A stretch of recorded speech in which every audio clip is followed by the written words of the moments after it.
What is up, guys? It is your boy MaineMania. All right, ladies and gentlemen, we're gonna take a quick look at the patch notes. I haven't done this just yet, but let's just give a brief overview of what's going on with this release. First things first, MK11 Fusion. We just saw his gameplay for the first time. Pretty cool that he's coming to the game. Another MK11 character. The next character should be MK11 Melina. So let's see what they bring to the table with her. I wonder when she's gonna be coming. Maybe before the summer. Who knows? We'll find out soon enough. All right, we've got Elder Wind Tower equipment. We haven't taken a look at those, but maybe I don't want to make no promises. Maybe we'll look at those in an entire video by themselves. Way too much to go over right now. Nonetheless, let's hope we get a good reward from Battle 200 because Lord knows. Hey, listen! Your boy doesn't have the best luck in the world with these tower battles that give us random diamonds. All right, we got brutalities for Nightwolf and Aaron Black. I like Aaron's. Nightwolf's is cool, but I think it's a little, I don't know. Feels a little bit on the slow side. I like when brutalities are like quick and to the point, you know? I like Scorpions, I like Raidens. Anyone else that I can think of that I really like? I like Kung Lao's. I really like Kung Lao's. I'm trying to think. Any other really quick, fast, speedy brutalities? Cabals. Nonetheless, I like when they're to the point. Like I think Johnny's brutality really turned me off from brutalities overall. Johnny's 25-year-long brutality just put a sour taste in my mouth because I love playing Johnny and they just ruined him with his brutality. They need to do something to edit that and take a few steps out of it and just make it, speed it up, get to the point, land your plane. I don't know. I don't think they're going to, but it would be nice if they did. If enough of the community talks about it, maybe they will find a way to shorten his brutality and make it, you know, more satisfying to do. Nonetheless, let's jump right back into it. We got the new brutalities and the tower pieces that give it for those characters, and that's pretty cool. As far as the characters, what did they fix? They fixed Classic Ermac. Classic Ermac is back, ladies and gentlemen. Enough of the community has complained about Classic Ermac's passive no longer worrying about bosses, no longer working against bosses, and they fixed it. So, step in the right direction, right? Let's give credit where it's due. I know that they made that decision purposely. We all know they made it purposely, but they peeled it back. So we can't be mad about it. They peeled it back. They listened to the community. So that's pretty awesome. There was an issue with MK11 Sindel's second hit of her special. So cool that they fixed that. They fixed an issue with MK11 Sindel. None of us care about MK11 Sindel because we can't get her if we don't buy her. And we're not buying her. So we don't care what's broken about her. She can kiss our ass. Next. MK11 Jade's passive, where blind opponents' misses were counted as Jade's dodges from the passive. Interesting. We don't like MK11 Jade either, okay? We like playing her, not against her. Continuing on, there was a bug with Injustice 2 Raiden's special not KOing opponents. I did notice that when I played Injustice 2 Raiden in a couple of battles that his special 2 was not KOing. And I wasn't sure if that was something that, you know, was always a thing or if that was a bug. So interesting to see that it was a bug here. I really like Injustice 2 Raiden. He's on my short list of characters I'd love to get to Fusion X60, but it's not as easy to get him. You know, the Elite Netherrealm Elder God pack, which is still in my opinion the best pack of the game, seems to give the best chances to get him, but you know, 450 souls, it's not, you know, doesn't feel good to part ways with those souls, so who knows. But more importantly, my boo got buffed. Yes, ladies and gentlemen, my boo has been buffed. Katana characters that were not able to KO with their special 1 can now KO with their special 1. And Assassin Katana has a pretty strong damage number on that special 1. So it's really cool that now she can KO with that. Really excited about that, and I would love to take that Survivor soon. I love that character. I don't know how some people call her one of the worst diamonds in the game. Sometimes I feel like they don't play the same game as me, but maybe they just don't see the potential that she has. Nonetheless, we're all gonna have our own opinions about different characters, and there's nothing wrong with that. So, other than that, they fixed a bunch of bugs in the game. One of the bugs I actually brought to the devs was fixed. I'll tell you which one it is when we get to it, but I mentioned it in a couple of my videos for those of you guys who watch my content religiously.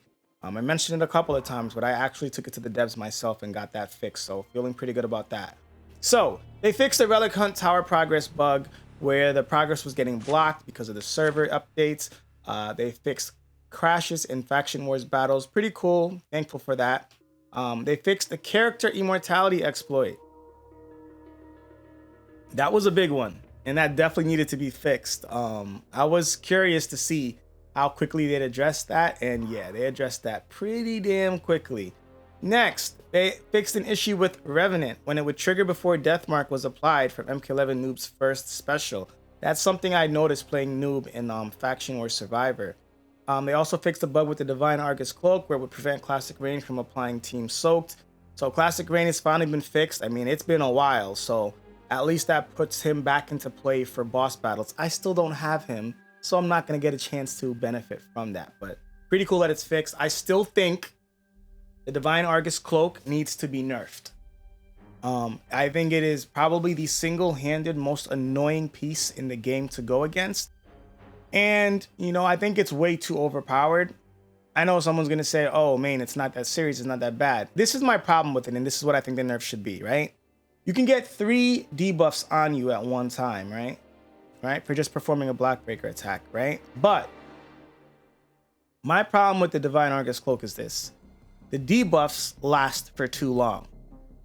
In my opinion, the debuffs should each last for about 5 seconds.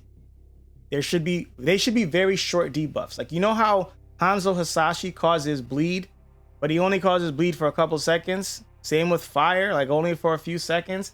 Cutthroat Kano, Black Dragon Kano is another good example of that. Like when he causes cripple and weaken with his passive, it only lasts for a few seconds. It's not the full effect that you would get from a character that like causes those things from one of their specials, right?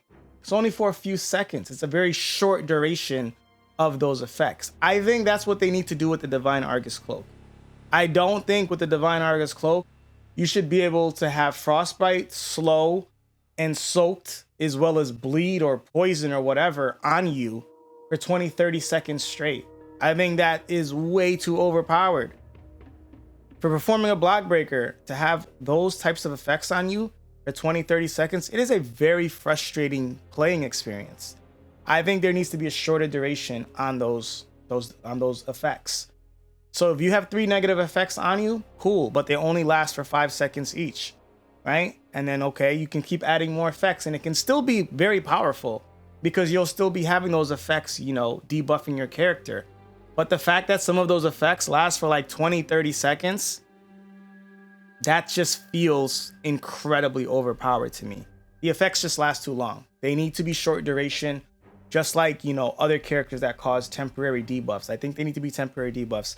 I don't think they're going to fix that, but it would be nice if they did fix that piece. I just think that piece is just very problematic. Very, very problematic, especially on boss characters in boss fights. That's when you really feel that shit. Like, you really feel that shit in boss fights. So anyways, just my opinion on the Divine Argus Cloak. I still think it is the most broken piece in the game, and it would be nice if they took a look into that because that made that tower the most unfun tower I've ever played. And the Dark Queen's tower was hard, but when we went against Rain bosses with the Divine Argus Cloak, it was an immediate flashback to the Edenian Tower when that piece came out. So not a big fan of that. Not a big fan of that. And I would like to see those debuff effects have a short duration. But that's wishful thinking. It's never going to happen. They don't care what we think.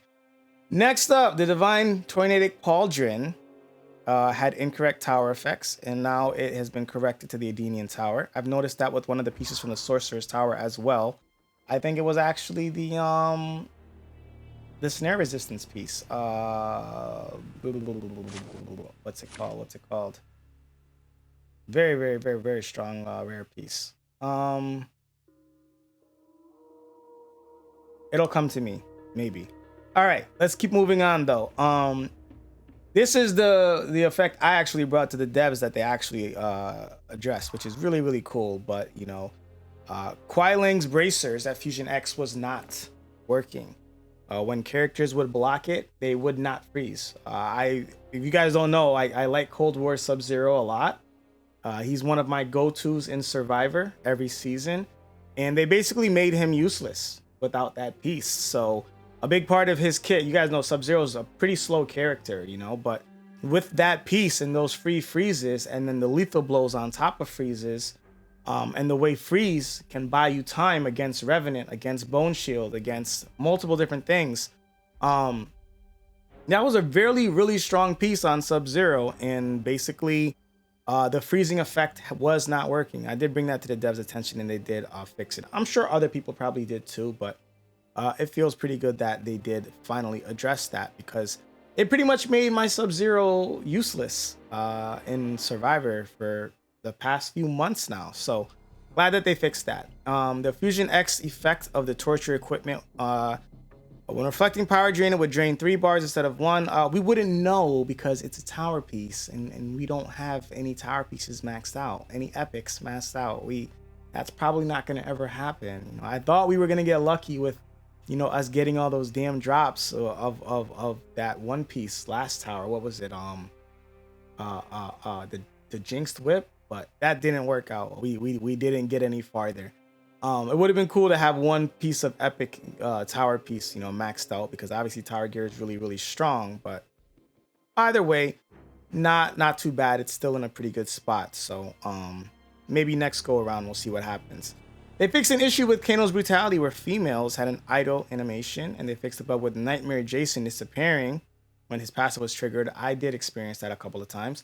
And lastly, they fixed an audio issue that had character steps really loud on the results screen. I noticed that and I was like, this sounds so weird. What happened? Like, why did they do that? Cut it out. But anyways, lastly, the UX UI. I'm trying to move this in a spot where like I can read it without looking over to my other monitor. All right. The UX and UI, there's some pretty cool things here. So let's glance over these really quickly. Talents. Players can upgrade and downgrade talents and reset any tiers. They did a phenomenal job in the talent tree section. You can now recall talents or undo talents you bought without resetting the entire damn thing. And you can save, load, and rename talent presets. Something that I've been talking about. Other creators have talked about it too. That was a huge deal. So now I can have a separate talent tree for boss fights, you know, that center more on higher damage and debuff resistances and things of that nature. And then a separate one for Survivor and other modes in general, even battle mode farming. You guys know I'll be farming my feats of strength and stuff like that. Even with that, you know, of generating power faster and, you know, less, you know, power costs for specials and things of that nature. So it's really awesome that we can do that. I think they did a really good job with that. So phenomenal job to them on the talent tree system and what they've changed there. In challenges, players can now skip multiple battles at once. That's also a really cool thing. It's gonna save people a lot of time, especially when they use coins to skip the first 3 towers. Because let's be honest, once you become an advanced player, you're not playing your bronzes or silvers almost ever. Let's just be real. Let's call it, you know, call it what it is. Coins, I mean, we be having coins out the wazoo. So using coins to skip the first 3 towers, if we're going for that gold character or the souls that we get from the gold character challenges, that just saves us so much more time. So pretty cool that they did that. I'll get to it later. I don't want to start no drama right now. Let's keep moving through. In your collection, players can now filter by tower set, character names, team, and fusion. That's a really cool, really convenient way to narrow down your collection and get to the characters that you're trying to get through. So I really like that a lot, especially with the tower sets. You know, like sometimes you forget what pieces belong to what towers. That is such an awesome feature that they finally did. Characters' energy. Now players can recharge characters with one tap. That's pretty cool. Players can also change the game language and send the account deletion request to support. I don't like that account deletion thing because it's worrisome. You know what I mean? It's worrisome. If you want your account deleted, you can maybe email the developers or something like that. But like, what if someone's playing with your phone, like one of your kids or your friend or your cousin, and they're trying to prank you or troll you? You know, being able to tap that button so easily to get your account deleted, like I can just imagine the effect that can have on somebody, especially if you've been playing this game for years. You know, like sometimes your friends are playing pranks on you and they don't, think any of these things matter. But what if they want to, they want to play a game on your phone, or you're just hanging out, or whatever the case may be, right? Obviously, the simple answer is don't let nobody touch your phone. Don't give nobody your phone. But sometimes it's just as harmless as a meaningful, like a little joke. But they don't really realize that like you've put a lot of time and energy into this game, and that one tap deletion thing, that's kind of worrisome, I definitely think that's gonna make some players, less likely to let other people play on their account, or even opening packs on their account. Like I open up, my channel to like, my followers and viewers and channel members that would like for me to do pack openings on their account. And who knows, maybe that will like, create a barrier of like people being scared to do that kind of thing anymore. Like obviously I'm a reputable content creator. I've never done my, my channel members or anything like that wrong, but it's like, who knows how that's gonna affect people. So I mean, it seems like a small thing. I don't really think a lot of people want to delete their account. If they don't want to keep playing, they just don't play anymore, right? They don't want to play, they just don't play anymore. They delete it from their phone, they delete the app from their phone, and they just move on with their lives, start playing something else. So I don't really know if that was that necessary, especially like that easy. I just feel like that's too much power in one place. All right, I've spent way too much time on that. UI. The talent menus is updated to support new management support features. Constant touch feedback is added. I don't know about you guys, but I find that annoying. I find it annoying seeing the screen taps. Like I know it can be cool for certain types of things if you're trying to showcase certain things, but when I'm watching content creators play this game and I'm seeing taps all over the screen, to me it's too distracting. I don't like it. I turned mine off. It's very distracting to me. So let me know how you guys feel about that. I'm not a big fan though. Character card and tower level animations have been sped up, which they have, and I like that a lot. Tap animations have been fixed. Relic hunt menu has been fixed. I wouldn't know because they don't let us do the relic hunt if we maxed out stupid Shao Kahn. If you got Shao Kahn and Fusion X, they don't even let you participate in the relic hunt, and I don't think it should be like that. I think they should still let us participate, still let us do the towers, still let us earn the souls, and maybe use our relics towards other diamonds. Let us get the characters that we want, damn it. Especially since Relic Hunt doesn't even come around that much. Why don't they add characters like MK11 Sindel and Classic Rain and MK11 Nightwolf to Relic Hunt? You know what I'm saying? Like, Relic Hunt comes around like 2-3 times a year. Like, let us earn some characters like we otherwise wouldn't really have a chance to get. But, this game is all about the money. So, probably not gonna happen, mates. All right. Now players can see the number of feats of strength items for individual characters in the feats of strength menu. That's also a pretty cool thing. And also HP numbers and percentages were consolidated in the battle HUD. Players can disable the percentage display in settings. I disabled them because I just don't feel like you need both. I don't like cluttered interfaces. I know it's a mobile game and most mobile games do have cluttered interfaces, but I'm not a big fan of cluttered interfaces. So I'd rather see the numbers, and kind of see how much damage I'm doing in the battle and how much damage the opponents have left versus the percentages. I know the percentages looks cleaner per se, but like if you're doing 500k on a special and they have 600k, like as you're playing the battle, it's easier to know that your 500k special is not going to get that kill. Do you know what I mean? That kind of thing. So it's easier to gauge what specials you use against the characters when you can kind of see what you're doing based on your tower gear and how much actual health they have left. So that's the reason I prefer to see the numbers and the percentages, even though the percentages look a lot cleaner. So anyways, pretty cool that we can disable the percentage. And lastly, with the UI, support of non-Latin characters for team and talent preset names has been added. Other things, they added audio effects to the footsteps and dashes of characters, and improvements have been made to the rewarded videos. Now you can increase souls and coins just for watching videos every day, and after the 10th video, you will unlock a free mystery pack. Pretty cool thing, you know, if you're watching a TV show or watching something on Netflix, just keep tapping through those commercials, get that free mystery pack, because that mystery pack has pieces to survivor mode, where you can, you know, get some of those, you know, potions and rerolls and things of that nature that can really help you out in your survivor runs. I can tell you guys right now, between the free faction war rewards packs that we get from winning and losing, or maybe it's just losing, I don't know, we be getting these free faction war packs that be having some of those equipment pieces in them, which is really sweet. And I've got a lot of those rerolls, and I'm not gonna lie, I'm gonna keep it 100% with y'all. If I see a starting Liu Kang with 2 or 3 bars of power, or an MK11 Jade on that team, reroll that shit. I'm good. I'm good. I don't need that drama in my life today. MK11 Jade, reroll. No thank you. I don't want to play against her BS or her foolishness. I'm probably going to add MK11 Cabal to that list too, because I'm telling you, his stupid ass snare and tag in being unblockable. And I know someone's going to say, oh, just block or just tag out. I'm trying to tell you, like, if you kill a character with certain specials or certain combo enders, you can't block. You be stuck in an animation while he tags in and gets the free, you know, X-ray, fatal blow. You can't block. Your animation is locked. Depending on how you get that kill, your animation is locked. And so you don't even have a chance to block.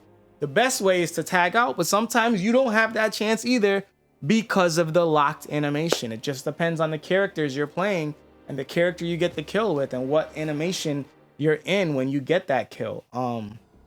It is very annoying, believe me, I've dealt with it, but I'm not a fan of MK11 Cabal and Black Dragon Cabal getting that tag in fatal blow.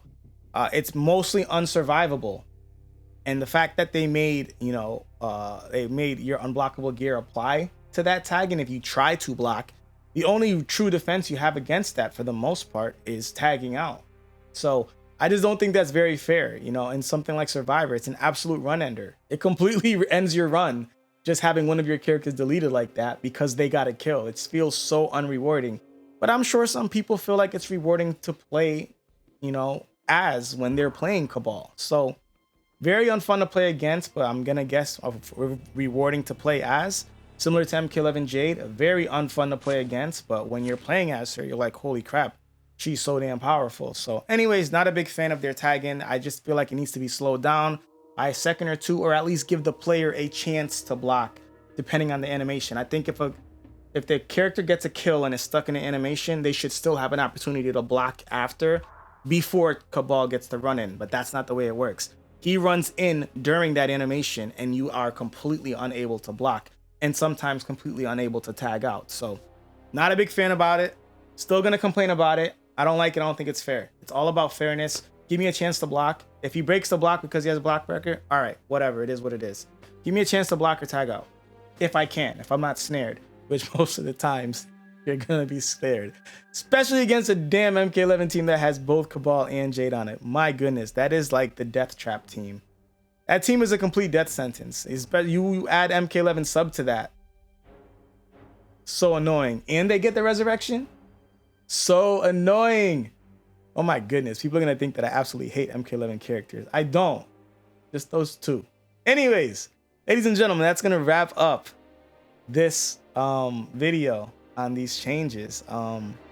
Yeah, so those are the changes that came to the game, guys. That's what I think about most of them. I think some of these changes were phenomenal. Like the talent tree stuff, the stuff for skipping in the gold towers, you know, some of the fixes that finally happened. That spicy sweet katana buff, really feeling that. And you know, I like what they're doing to the UI and making things a lot more accessible and make more sense while you're playing. But at the same time, you know, there's a couple of things we want to see to this game, and then one of those things we need to see is stupid things like pack limitations being removed from the game. So hopefully they'll do that in between patches, or hopefully they'll make a decision on that at some point, because I don't think there should be restriction on people spending their souls. People earn their souls, some people buy their souls, and some people grind really hard for their souls. Let them spend them how they want to. If they wait for their pack to come around and they want to blow all their souls on that one pack, let them do it. Let them do it. That's where they're getting enjoyment from the game, and I don't think WB should ever try to take away people's fun from the game. I think we need to think about that more. So that being said, y'all know the deal. If you're new to the channel, not yet subscribed, make sure you guys go ahead and smash that subscribe button. In addition to that, like the video to show it some love, and if you'd enjoyed it.